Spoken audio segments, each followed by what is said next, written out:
Hey there, gamer peeps. I know it's been a little while, but ow! Hey, who just threw a wrench into the mix? Have you ever been working on something and then you just stop? Ever just had life get into the way? This is no excuse to give up, but it's really not that uncommon.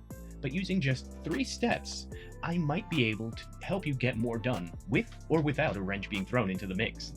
This advice might not work for everyone, but hopefully, if you find yourself always wondering how others get so much done and you can't get yourself to stop watching Netflix, this could be a way to get more done in your day.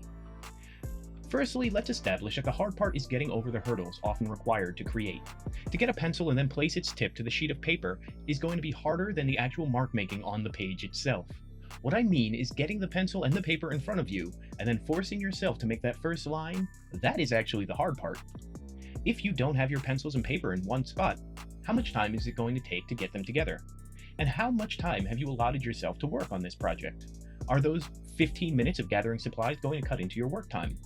Maybe not if you have 8 hours to devote that day to working on the project, but if you have only 1 hour, that's now 1/4 of the time you set for yourself. Not to mention, if you are wasting 15 minutes every day to just get your supplies together, if there are 261 working days in a year, that 15 minutes every day, that's going to lead you to 65 hours a year wasted. You will spend 1.5 whole working weeks just collecting supplies from your own house. You're not even going to the store.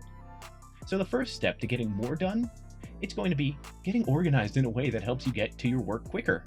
You're going to find that this is something a lot of creators who are considered prolific do. You spend time organizing and creating functional systems so you know where things are. Think of it, if you know 15 minutes a day would mean losing 65 hours a year, allotting 10 hours every few months, once a quarter, to organize your pencils and paper in easy to find locations, that won't even take a minute to gather together. You would actually save time. The second step you need to take is removing pain points. Areas where you need to overcome something challenging to start doing something that might be challenging but rewarding to accomplish. What I mean is, if you want to study the guitar, but the guitar itself is in the attic, are you going to go up into the attic and drag out said guitar, dust it off, retune it, or whatever else? Or are you simply going to flip on the TV and watch Netflix? From out of the gate, you are already fighting a battle with the mind. Will the project come out any good? Will anyone like what I'm making? Will I want to continue with the project once I'm 1 hour in? How about 2, 3, 40 hours in? How many hours will this project demand from me, on top of the work I need to do to make money, the time I need to spend making memories with loved ones, taking care of family, pets, and my own physical health? Everything additionally added to the work to make it harder will make something easier to do seem more rewarding. Sure, you can't learn to play the guitar by watching Netflix, but when you are tired from work and you just want to relax, going into the attic seems like an impossible task, especially for something without a clear pot of gold at the end of the rainbow. But flipping on the TV is easy to do, and it's going to be immediately rewarding. Of course, this all changes if you are able to make your living playing guitar and you have a concert coming up this weekend. It's now you have more reasons to practice, but until then, how do you get there? Now, let's say that we put the TV remote into the attic and then we put the guitar on a stand right in the middle of the living room. It's now going to be a lot easier to focus on what you know you should do, and now watching Netflix, that task that is a distraction, that becomes the one that's more challenging to do. So your second step is going to be make the work you want to do more accessible. Make it easy to reach, and as much as possible, devote a space to it.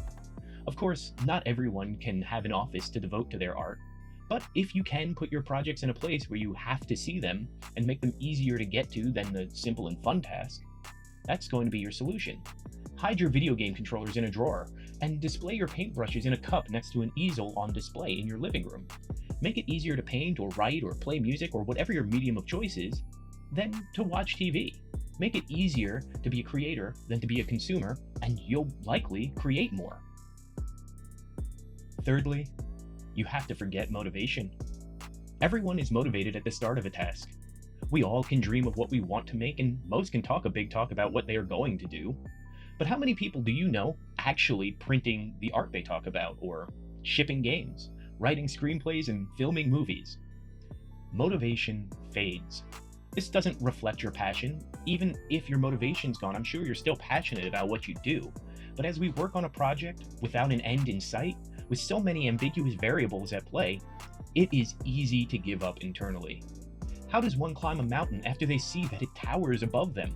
Sure, they wanted to climb the mountain when they bought the hiking gear, and maybe even sprinted up the first mile of the hike. But what happens once they get tired and see they aren't any closer to the peak than when they were starting? They need to take it one more step at a time. If one can walk every day, no matter how tired, how unmotivated, in time, a person can go amazing distances. It's the same with a daunting art piece. If you work just a little on it every day, you will eventually rack up the hours and hours needed for completion. Even if you start to think the idea isn't as great as you wanted or it isn't looking like you wanted to, if you just keep chipping away at it, you can still finish it. Eventually, the hiker will get to the top of the mountain if they can just do a few more steps every day than they did previously. So forget motivation, because that fades. You, me, everyone needs to develop determination. Work slow and steady, and that's how you win the race. Set yourself a schedule, something manageable but consistent. Work on a task every day for a certain amount of time, normally at a particular time. Learn to look forward to the task as a part of your daily routine and make it as normalized to work on your project as having a cup of coffee in the morning or eating lunch. Making things is hard, it's time consuming. There's a reason people marvel at those others who can get things done. Not for nothing, all a drawing is marks on a page. A book is just a series of organized words placed together in an order that makes sense. In some cases, you could literally just use the hero's journey as a story template, replace all the major elements with your original characters, and boom, you'd have a book. So why don't more of us have books? Most pop songs are just 4 chords. Couldn't almost anyone learn to play 4 chords? Why don't more of us create? Even something as complex as a video game can be broken down into just a handful of simple interactions used to connect with and tell a story. 3D art? It's mostly moving verts around. Yes, all of this is time consuming, but it's arguably easy to do if you can just do it. So now that we've established the 3 steps needed to get things done, we can all just go out and flood the markets with our amazing crafts. Oh, yeah, me. Why haven't I got a library of accomplishments? I mean, why haven't I been uploading videos? All right, back to the wrench. Sometimes wrenches happen. You get organized, you set up your workstation to be as painless as possible to get into, and you set up a time every day to get down to work. You're moving and grooving, uploading art and getting likes, and everything is great. And then bad stuff happens. Mercury goes into retrograde. Your pet stops peeing, a riot in the streets, and your brain tells you that the world is ending. A wrench gets lodged into your well-oiled machine. I upgraded my computer, and my computer parts, they all stopped working. My entire system lives in my computer, so without a working computer, I have no working system. I can't organize a computer's file system if the computer won't turn on. I can't remove points of pain if the pain point has entirely engulfed the studio I work in. I can't use determination to 3D model every day if I don't have anything to 3D model in. If your painting studio is on fire, you might not be able to be too concerned with adding a few more brushstrokes to your canvas for a few days. And you know what? That is okay. Sometimes the universe will force us to take a break. I'm in the process of moving as well. I am going from a house with an office to an apartment without one. I will need to go back to step 1 and look into what is the best way to organize myself. Right now, every weekend, I am taking apart and rebuilding my computer again and again. I am reorganizing the space every time I resettle. My weekends are filled with tasks to do and events to attend. It's hard to set times for everything when one's schedule changes by the day.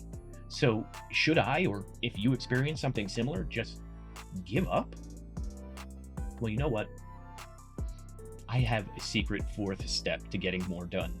And, I think I'll let you in on it. Step 4 is what will get you back into making your next masterpiece. Step 4 is give yourself a break. Do what you can, when you can. If you can't log into your computer, can you open up a notebook and organize your thoughts moving forward? If your studio is on fire, maybe now is a good time to take an inventory of what you can salvage from the ashes. Make a list of what paints you will need to replace. Use this time to make calls to galleries and work on networking and building relationships. Take a step back and figure out if your art might work if you did a series using burnt canvases. You now have a whole bunch. Creative inspiration happens when you least expect it, and working too much will burn you out and make you hate yourself in everything you do. So look at the hiccups, the wrenches thrown into the mix, as gifts. They are your time to take a well deserved break. Since going through all these headaches, I have gone to some of my favorite haunted attractions for this recent spooky season. I'm filming this right now in October. And I've spent more time with loved ones than I have in months. It's been quietly pretty great. Yes, I am itching to get back into my work. But as long as I have breath in my lungs, blood in my veins, and thoughts in my head, the work will still be there. When a wrench comes to halt your machine, just step outside and take a breath of fresh air. It's the universe's way of telling you it's time. And then when that moment passes and you get back to going through steps 1, 2, and 3, you'll be more inspired to get more done. As always, I've been Broccoli G515, your least favorite vegetable, and I'm thanking you so much for watching. If you like this and you want more content like this, let me know in the comments below and hit the like button to help my channel grow. If some of you want to know more about the comic I'm drawing in the backgrounds, I'll share a link in the description. Whatever you might be creating, please feel free to tell me about it. I would love to know what you were making and also all about the struggles you're facing. You don't even have to be making anything, and if you're going through struggles, just let me know. Until next time, get out there and create something. I'm looking forward to seeing it.